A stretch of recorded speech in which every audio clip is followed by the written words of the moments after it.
The beauty of mathematics only shows itself to more patient followers. And this is something you're going to see when we think of Math Olympiads. What comes to your mind immediately? Probably you think of a room full of prodigies sitting Mama, and solving a complex problem okay. solving. Or maybe Math Olympiads is something you think is for students who are born with extraordinary talent. Now, if I say that's not the full picture, Math Olympiads aren't just about the talent.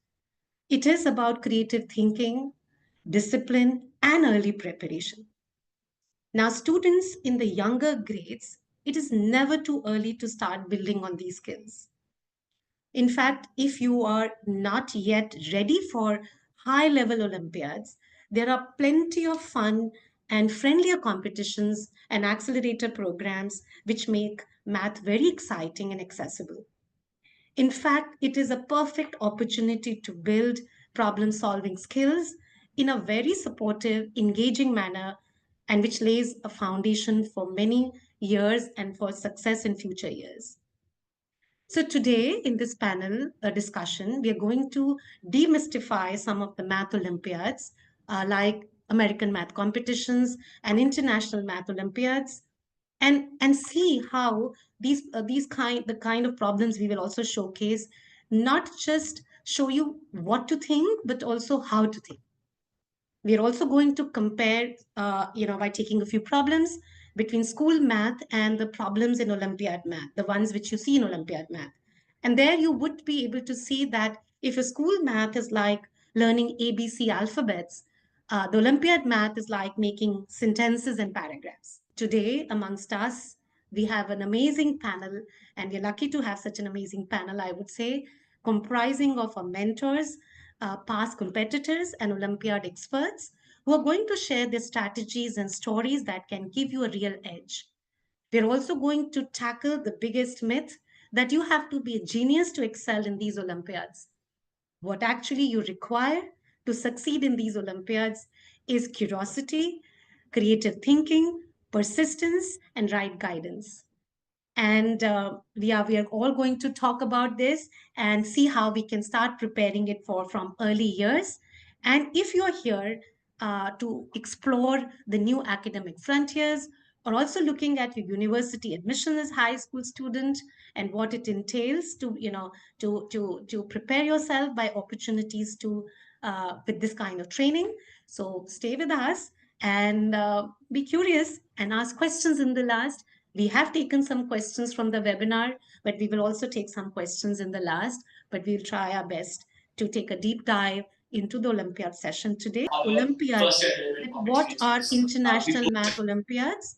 I'm just going to quickly show you a kind of analogy between if you have world, you might have heard Olympia is coming from Greece when, long time back in the, in the era before Christ, when when athletes competed and all. From coming from that, we have Olympic Games, which came as a modern Olympic Games in the last century.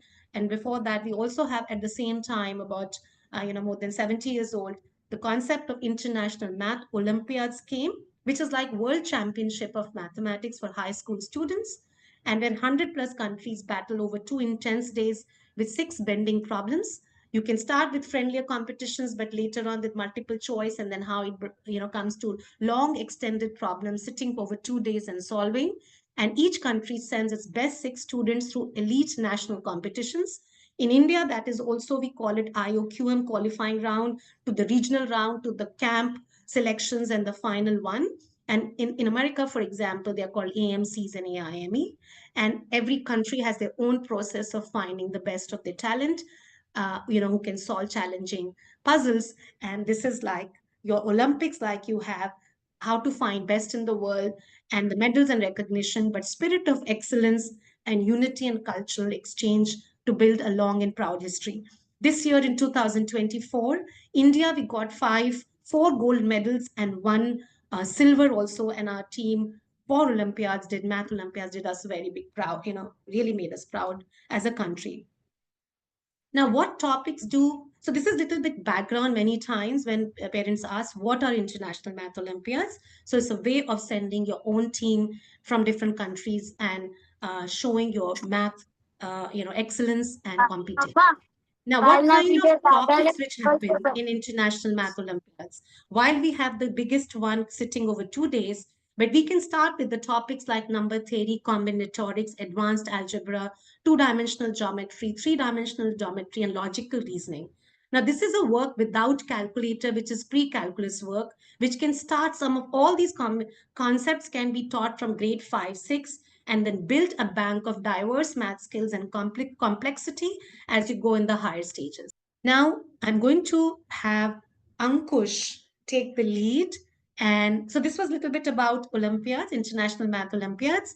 And the next section of our today's event is math Olympiads versus school math. What is the comparison of methods of problem solving? And Ankush, I'm going to have you talk about it. And some of our students will also join in some of the problems also later to showcase. Thank you, ma'am. Yeah, and others, please feel free to pitch in. You guys know about this a lot as well.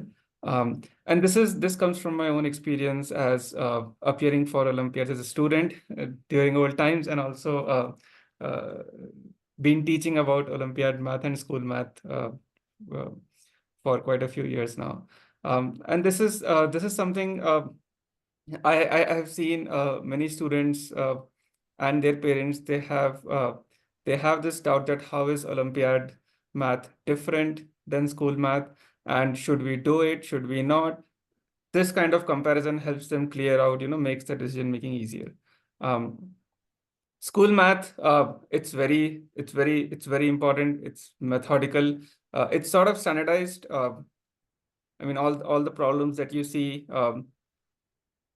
across all the boards, across all the textbooks, they are pretty much done and solved in the same manner.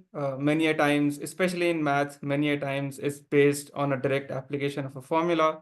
Uh, if and the best probably you might get is, instead of formula, they use a pattern, but then only a few patterns are there. And if you follow that pattern, you can solve the questions very easily.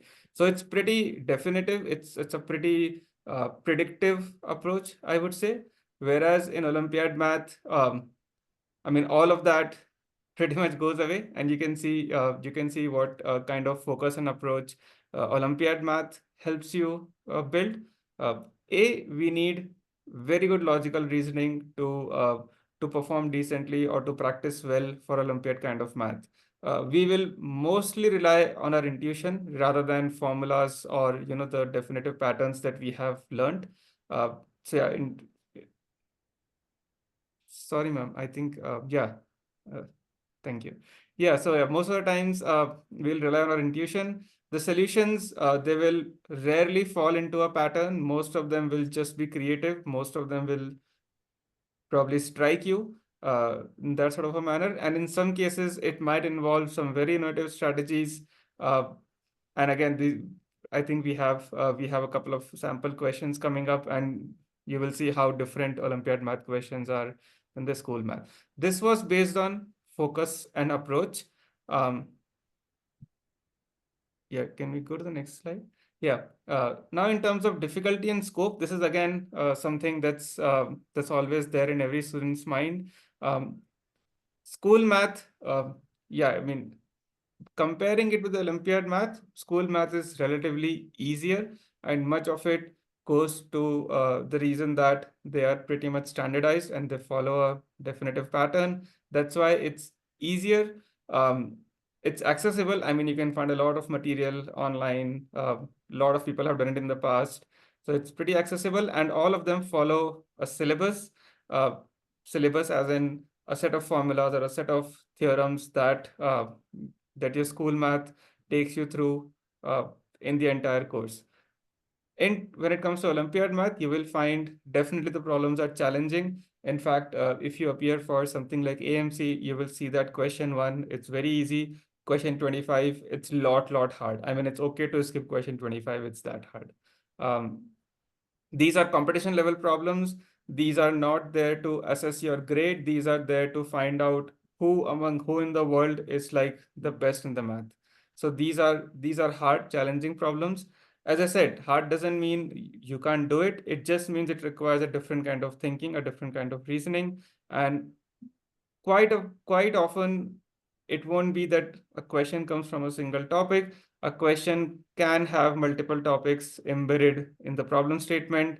Yeah, it will just blend like multiple applications in the same problem. So you will see the Olympiad math problems are easy to understand, but require some bit of creativity so that you can figure out all those multiple applications in the same solution. And the last thing is the goal. School math, you focus on grades, you focus on academic progress. Of course, that's important, and you have to make sure you get it right. When it comes to Olympiad math, you are there to compete. You're there to make yourself stand out. If you say you got an A plus in school math, well, that's some good academic progress that indicates. Uh, but if you say, hey, I got rank 10 in AMC exam, that will definitely make you stand out. And here we are there to master math and not just there for grades. So that's one difference in goal, I would say, that's there. So the first myth is based on uh, Amritraj, can I request you to speak a little louder, please? Thanks. yeah. So the first myth is based on how Olympiads are only for, people who are very good at math or prodigies or nerds. So this is a common misconception that stops students from, even attempting Olympiads. I believe that Olympiads are for anyone who's willing to put in the effort. You don't need to be like a child genius or a math expert to succeed. All you need is curiosity, uh, a dedicated attitude, and yeah, that's more or less it.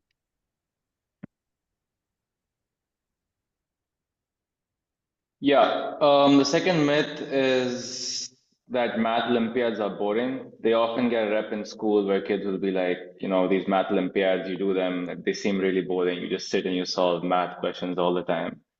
That is definitely not the case. When you go through these courses, when you prepare, you'll realize how fun these math Olympiads are. And often school math, it's because school math tends to be slightly boring that people think that Olympiads are boring. But Olympiads are essentially teach you new ways to solve interesting real life problems. So once you start to solve these Olympiad style questions, your brain will open up to very, very new ways of thinking, and you'll start looking at the world around you also in a different way. So the skills you learn here will transfer into different disciplines. You learn how to solve small problems around you. You learn how to take tests in a way that benefits you the most. And it just overall makes you a much sharper person, much more alert. And from that I can vouch for the fact that these math Olympiads are really not boring. And lastly, I'd say that when you solve these really difficult questions, there's a level of satisfaction that you feel, and that's what makes these math Olympiads so appealing, so much fun to do, and so interesting. Yeah. Thanks, Nikhil. Amritraj, you have another one for us. Yeah, I would like to add one more experience that I've had again myself, and I've seen the same in students as well. It might happen sometimes you get a hard problem, but it's so interesting you won't even know you spent like an hour solving it, and you won't even know the clock ticked 1 hour. So that's how interesting they become at some point in time. Yeah. So the next myth is that someone who's attempting these Olympiads has to spend their entire days just studying math and nothing else.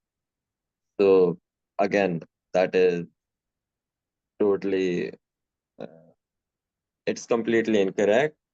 Uh, Something more important is consistency. Rather than 8 hours in one day in 1 week, it's much better if you do an hour or two a day.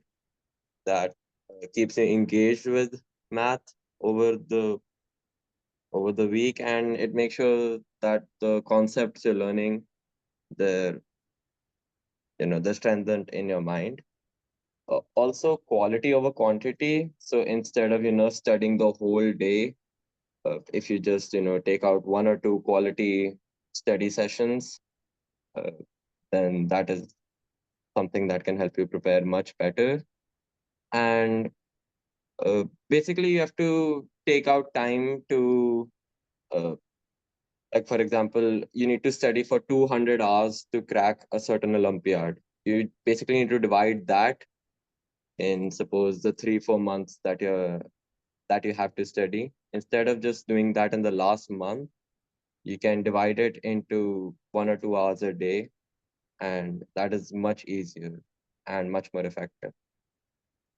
I think there's one more thing I'd add to that is that once you start to prepare for these exams, you'll get into like a flow, which means that once you develop a small schedule, saying, okay, I'll study every day, and you start sticking to that consistently, it'll become a lot easier to keep maintaining that kind of study session on a daily basis, and you'll get a lot more out of it.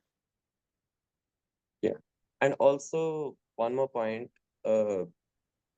after a certain point, it's not a burden. It actually becomes, as already mentioned by Nikhil, it already becomes quite enjoyable. So it won't be like you have to force yourself to do 3-4 hours of math a day. It will be something that comes to you naturally, and you'll just sit, and apparently 3 or 4 hours will just pass by while you're doing that.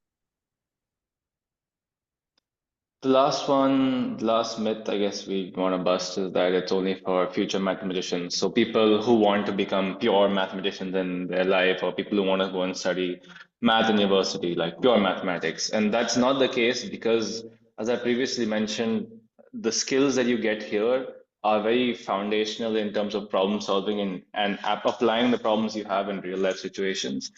And they have interdisciplinary benefits. So whether you apply for engineering, whether you apply for economics, whether you apply for business, finance, whatever it is to university, or even when your job, the skills that you build through through these Olympiads will help you big time because they'll allow you to solve real life problems that you encounter on a daily basis in the world around you. So these Olympiads are not just for people who just want to go for math. They are for everyone, and they are I would say that they are foundational in building your ability to problem solve and just navigate your way through life in general. So I did see a question in the chat that said, can we start below grade 7? So yes, I definitely feel that all the kids here who are in grade as low as grade 3, 4, or 5 should start early, because building problem solving skills takes time for sure. And as we said, it's like a marathon, and as early as you start, you keep practicing every day, do your problem solving skills and build those critical thinking skills. So the earlier the students start, the stronger their foundation becomes. And since the skills are transferable, it's anyways going to boost your school math. So early exposure to competition helps for deeper understanding. You get more time to get in depth to each concept that you're learning. Regular practice obviously sharpens your logical thinking, critical thinking skills. It also improves your work ethics in general, your discipline and perseverance, as well as your patience to be able to deal with critical problems. So solving problems and doing competitions with pen and paper in this era where, kids are using and relying on AI a lot. So all of these kind of practices improve your work ethics in general, and step-by-step learning definitely does not make students overwhelmed, because if they tend to approach it at grade 8, grade 9, they're already overwhelmed with what is going on in school. So starting early helps building these skills early. There are different pathways on which each of the students can go on to. You can go on from AMC, AIME, and go on to the IMO path. Or then there are Indian competitions from where they can start for IOQM, RMO, IMO. So all these competitions start as early as grade 5. And definitely the art of problem solving skills, the CMC competition, which is the University of Waterloo, is for grade 7 and 8, but is definitely available for anybody who's below grade 7 also willing to apply. And Asian Math Olympiads, which are softer competitions. Right, thank you, Himani. And I think it's time to maybe sort of throw the floor open a little bit and get a little more interactive with each other. So the reason that we got all these panelists together is so that we hear all their opinions together. And I think we hear all your backgrounds and your journeys into the Olympiads. I'd be very happy to start with Let's go with Nikhil. Nikhil, why did you get drawn to the Olympiads? What was the first thing that you thought of when you encountered them for the first time? Tell us your story. To be honest, my goal with Olympiads was not actually to like excel in the Olympiads. It was just to learn math. I think this was during the lockdown where I had a lot of time, and I was like, okay, math is a subject that I'm interested in, but how do I kind of build this further? And that's when I mean, I did some research. I saw that these are Math Olympiads are something that are popular. I mean, I'd heard of them, but I didn't know exactly what they were. And then I joined basically Course Leap's AMC 10 preparation course simply just to learn like new concepts and really higher level math at that time.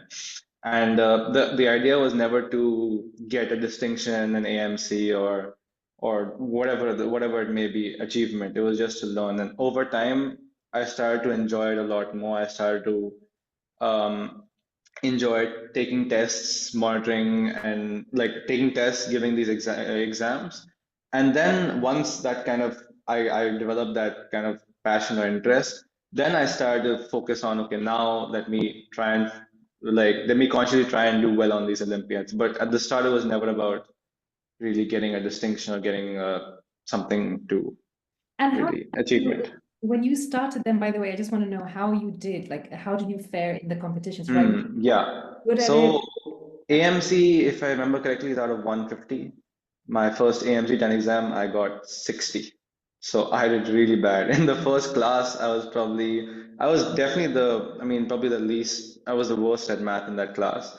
And I failed like a lot because at the start, I was hit with something I was not expecting. It was like in a very good way. But what kept you Because going what through kept that? me going was the fact that when you solve the questions, you were like, wow, Yeah. there's a wow factor. You feel really good about it and you feel like you're learning something. And that's what at least drew me to these Nice. I Olympiads. love that. I love that you like just the sheer love of math and also, you Yeah. know, figuring out the problems. I'm going to go to Amrit Raj now, who had a slightly different motivation to starting the Olympiads. Amrit Raj, tell us how you got into it. Yeah, so as you said, my approach was slightly different. Of course, I also love math a lot, and it's quite engaging. But my reason for starting Olympiads, especially, was the competitiveness of it. So I heard about AMC 8, I think, when I just started 8th grade, and I tried a few problems, and I was like, these are quite confusing. I should be able to do these. And so I basically, uh, you know, dove straight into the world of Olympiad math. I did as much as I could. It was lockdown, so there was not a lot of school burden, and in 8th grade, there's not a lot of school work either. So I basically was sort of on a grind, and I joined Course Leap, their Art of Problem Solving the course in the summer vacations, I believe. Yeah. And yeah. How did you fare initially? In fact, you also did data analytics and math applications using Excel, right? You did that also. Nikhil did it. I can do that. Okay, you did art of problem solving. Did you find it easy immediately to do the competitions, or was it scary at any point, or was it easy right off the bat? I mean, of course, it wasn't easy off the bat. Like, I think in the first mock test, I got much lower than the average. Right. And qualification for, AIME is much higher than the average. So obviously, with my goal set so high, it was a bit stressful. But in the end, I sort of took pleasure in solving problems more than, just my initial goal of qualifying for the Olympiads. Yeah. I sort of started enjoying them a lot in the middle, and eventually the results, they started pouring in. So this is now we've heard from the students who sort of have been in the competitions in the last few years. I'm going to ask Payal. Payal, you are doing a PhD right now, and you cracked the RMO, which is a regional math Olympiads. I think while you were still at school, or you got up to a really high level. But what was your journey to sort of do that, and how early did it start? Like, how old were you? You know, I mean, if you could take us through that. Well, my kind of the motivation was kind of like Nikhil was telling me, so I can feel my childhood in his story. So it was not because of I wanted to excel in Olympiads and stuff like that, but it was the passion of solving problems. It was like a detective game for me. So that was the thing. But the thing that is different from these guys with me is the fact that I never started loving mathematics from the very beginning. So every time I wanted to learn something, I first ask, why should I learn it? So that's my first question. So everything the world imposed on me, my question is, why should I do this? So I understood why should I learn the languages, but I never understood why should I learn maths. I didn't have a course leap in front of me. So I went to my parents and relatives and I asked them, why should I learn maths? There were basic additions and subtraction, stuff like that. And they were like, it can help you in buying veggies so that the shopkeepers never tricked you. So, but you know, let's be honest, I didn't care about that because I never planned to become a professional vegetable buyer. Still a good skill to have. So yeah, so that felt boring to me. So I just switched to geography. So that this story is my primary school story. So I was more interested in geography and how the universe goes and stuff like that. And later on, when I was in middle school, I understood that those questions I'm interested in, those stars in geography, but ends in physics. So I got interested in physics, but later on, I understood that everything is maths. If I give you some examples, Ultimately came back to math. yeah, right. It's sort of a whole circle. So I traveled everything, the all but the possible options, and then I switched back to math. So you tried to avoid. You were trying to avoid math, then you just had to come back to it. Kind of, because I didn't have any like say reason to learn it. If I had any like solid reason to learn it, I'd definitely learn it at the very beginning, but I didn't find that. When I found that, I fell in love with maths. And do you think that a lot of students and kids don't understand that actually math is connected to so many things that they love, like you said, stuff. Right, exactly. Stars, yeah. Right, so when I first learned square root, I was like, how can this help me in buying veggies even? Like I can understand addition and subtraction can help me in that, Right. but how can square root come into play? And later on when I learned golden ratio, that defines all the beautiful things in the universe. Yes. Maths, oh gosh. The florets, the spirals, that the alignment of the florets in a sunflower. Yeah, right.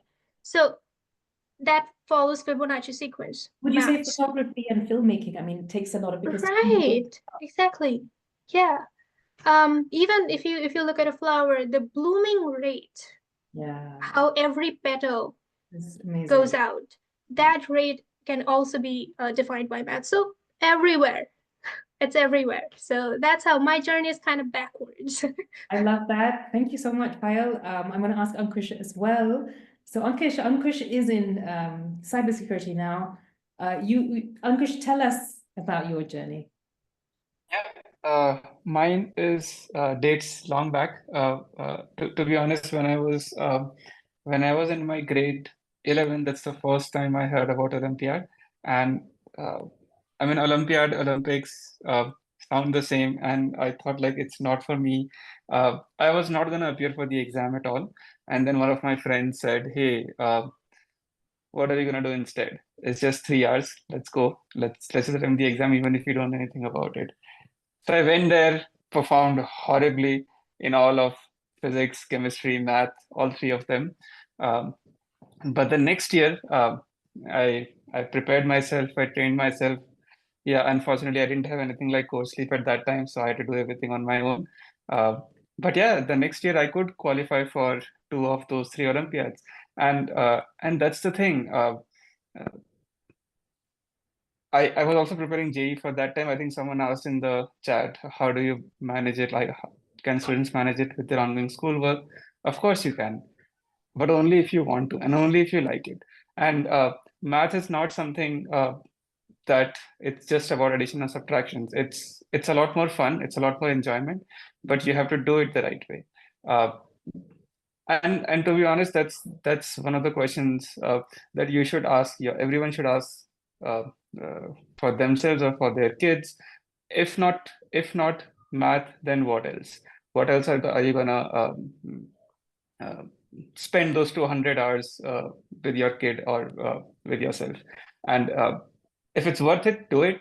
But math is something that will help you everywhere. And like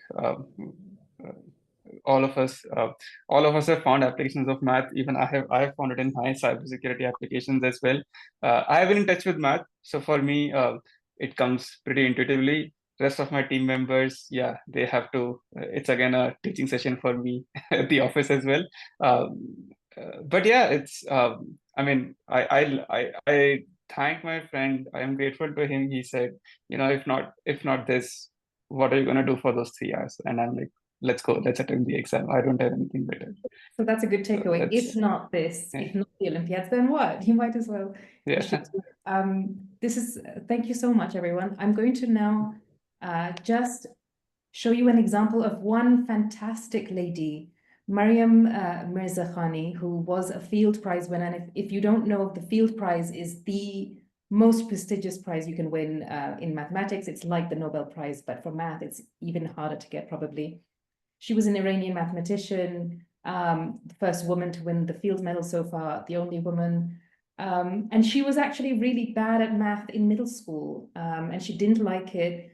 According to her best friend, who was also a great mathematician, she would fare really badly in the exams and come back and really despair and not want to have anything to do with math. But the reason I have her up here is because she decided to sort of figure out, what it was that was slowing her down and understand the math. She did the work, she put the hard work in, she was very disciplined. And ultimately, she joined the Iranian Mathematical Olympiad team from her school. She won 2 gold medals. She achieved a perfect score, PhD from Harvard, professor at Stanford, and then finally the field prize. So incredible story, just tells you that you don't have to be good at math or love it initially. Like you might just find Early definitely is beneficial, and there are some long-term benefits. I think Payal, because starting early and now at the university, is going to talk a little bit about university and beyond the benefits. Payal, if you can quickly talk about that, that would be nice. Yeah, sure. So formally, hello to everyone. All right, so when we talk about university and beyond, let's get real. Why do people go to the university? That's what we need to understand first, right? So could be you want to become a professor to get your name into a fancy research paper, to be a genius scientist who cracks the mysteries of the universe, to get a corporate job, maybe where they pay you for making spreadsheets look cool, or maybe you want to make your parents proud so that they stop comparing you with your cousins. And of course, you might want to flex with hotter degrees than your friends. So all these are valid reasons, but here's the deal. Whatever path you choose, math is everywhere, as I was talking about back then as well. So why should we stick to math only? Because it secretly controls everything in this whole world. Science, tech, arts, business, video games, as Pereira was telling us, everything, even sports. So math is the ultimate cheat code for success. And now if we go to the next slide, yeah, as we know, that Galileo once said that the book of nature is written in its language of mathematics.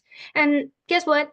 If you master this language once, you get to be the superhero who deciphers the universe, right? For example, here's a quick one. Let's talk about astronomy, or as I like to call it, playing hide and seek with planets.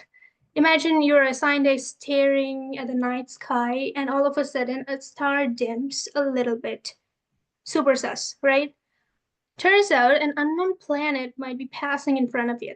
And how would you be able to figure out how big is that planet? Is that so simple? That is actually very simple. It's a very simple algebra. For example, if the planet blocks 1% of the starlight and the star is like 1,000,000 kilometers wide, how big is the planet? It will be just 1% of that. So it'll be like 10K kilometers, right? So now you're a planet hunter with just this simple math trick, simple algebra. And believe me, this is not a hypothetical situation. This kind of research is actually going on here. I'm seeing it in front of my eyes, and it's going on in its peak nowadays. There are research grants coming from NASA and all. This is what we call finding or exploring exoplanets. You can go in the internet and you can check if you are interested in this. If you go to the next one, we have another example of a roller coaster. So this particular picture is from Japan, which is the fastest roller coaster on our planet. So what if I tell you that that is the reason why roller coasters make you scream your lungs out? Let's say we want to design the fastest roller coaster ever. So do we want to make it straight go down? It's a no, because that's too slow. Do we want to make it like twisting like spaghetti? That might be a very good idea, a funny one, but it's still a no. So the fastest way to draw from A to B is actually a special curve. Oh gosh, this is gonna break my teeth, but Brachistochrone curve. Okay, I gotta spell it right. Brachistochrone curve. It's like a tongue twister, but I'm not gonna bore you with equations of this one, but just know that math is literally deciding how loud people can scream on rides. So next time you hear someone yelling on a roller coaster, just smile and whisper that is the sound of calculus at work. Yeah. All right, if you go to the next one, we have another example, and that'll probably end your pain of looking at examples. So this is, say, someone is not interested to go beyond the planet to the universe. Someone is not interested in the roller coaster as well. But let's see, here we have another example of zombies outbreaks, let's say. So one zombie infects 2 people per day. Say, this is science, okay, stay with me. Then each of them infects 2 more the next day. So the problem is, say, how many zombies we get after a week. So think about it. Day 1, 1 zombie. Day 2, 2 zombies. So 2 zombies. So total 3 on day 2. On the 3rd day, we have 4 new zombies, right? And 3 older ones. So total 7. In that way, if we keep on counting, by the end of the 7th day, you're going to cross the century for sure. So this is what we call exponential growth. And this is also not a hypothetical example. It is the same math behind virus outbreaks. For example, COVID, we have seen it. Population explosions. And more importantly, very important, why your homework pile grows at an alarming rate. So Math Olympiad teaches you how to model, how to predict, how to control all these situations. So whether it's stopping a pandemic, whether designing the next blockbuster video game, tech, science, arts, business, or even predicting stock markets, or developing data science or AI even more to make ChatGPT more powerful. Olympiad skills make you the genius behind all these scenes. So I'm not going to take a lot of time and wrap it up real quick. So the final call of action is my challenge to you: keep solving problems, because the skill you build today could help you explore space, design the next Tesla, maybe invent time travel. Okay, that might be a stretch, but hey, dream big, right? Foundation of economics are basically mathematics. Everything in economics is expressed through diagrams, and at a higher level, you start to see that calculus is used in economics diagrams when you create econometric models, which are just ways to display information. The basis of those models are math. And then if you're trying to, I mean, economics is a lot of economics is just study of solving crisis right around the world, trying to alleviate poverty, improve unemployment levels, and that is essentially just you solving real life problems, whether and whether that be mathematically based or not. The skills that you gain from these math Olympiads about how to apply something you see and use your imagination, think creatively to solve problems, is directly applicable in these fields as well. Thank you, Nikhil. And we have one more slide next.